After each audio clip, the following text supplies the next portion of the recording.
Oh, yes.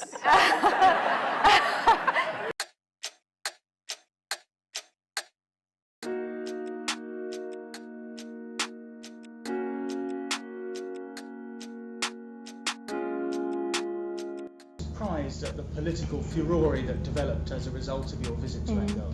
I saw it merely as a distraction because I'm not a political figure. I am a humanitarian figure. I don't see this as a political issue, frankly. Look, there's certainly a precedent amongst my husband's family and the royal family of not having any involvement in politics, but I think this is, paid leave from my standpoint is just a humanitarian issue. It's been a very intensive 4 days. I have seen a great deal. I've seen the people affected by landmines. I've seen the landmines themselves. I think this is one of those issues that is not red or blue. We can all agree that people need support. I knew the statistics, but putting a face to those figures brought the reality home to me. Like when I met Sandra, the 13-year-old girl 2 days ago who'd lost her leg. And so I've been gone from the US for a really long time, and to come back and now be a mother of two, and to see that the US is one of only 6 countries in the entire world that doesn't offer any form of national paid leave, just didn't make sense. And for people like her, the rest of her life will be very different.